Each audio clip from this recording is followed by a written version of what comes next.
I dedicate this book to those in my old neighborhood and to all the urban youth who are given up on by society.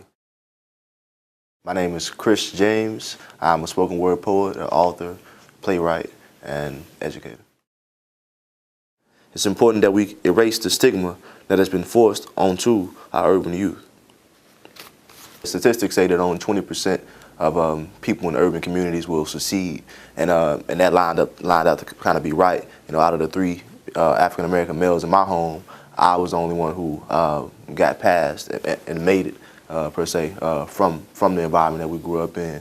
My 2 brothers, you know, they were into a lot of drugs and gang life, and early on I realized that's not something I wanted. Even when I was doing it, I was always uncomfortable doing it. What inspired the book was pretty much I had beat those odds against me, and for a moment I found myself frowning down on my friends and all the people that I grew up with because they were still in the neighborhood doing the same things. So for a little while I kind of forgot where I came from, and it was just like why y'all still, you know, selling drugs? Why y'all still hitting licks? Why y'all ain't trying to go to college or do any of that? You know, so I found myself frowning upon them, but I realized that I was there not long ago. And so I came to the understanding that a lot of people who are still in those situations are mentally shackled. And a lot of people always say, you got the same opportunities, but it's not that. It's not true. I mean, yeah, the opportunities are there, but a lot of times when urban youth, when people in these environments, they are there that they can't get out. They just can't, because mind is not always stronger than matter. It's already expected for urban youth to somehow become a statistic, to die before the age of 25, to drop out of school, to become a teenage parent, to sell drugs, to do all these negative things. But the best thing I can possibly tell an urban youth is to make them aware of all the odds that they have against them, so they can know what they're fighting against.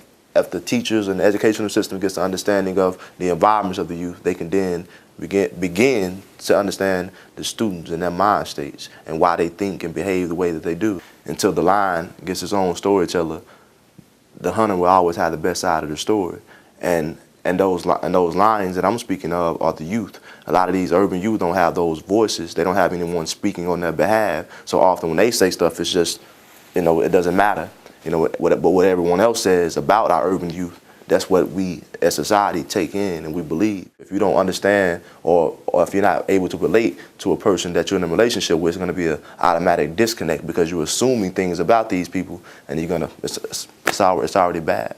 And cultural incompetence plays as a factor in that.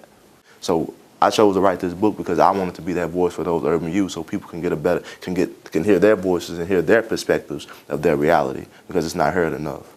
Also, just getting people to think different, getting young people to think different, to think outside the box, to get in tune with their intellectual selves and their creative selves. And I know from experience that art, and teaching young people to express themselves creatively really helps them out on all levels of life. As far as socialization, behavior, literacy, education, and just making them it makes them want to do more.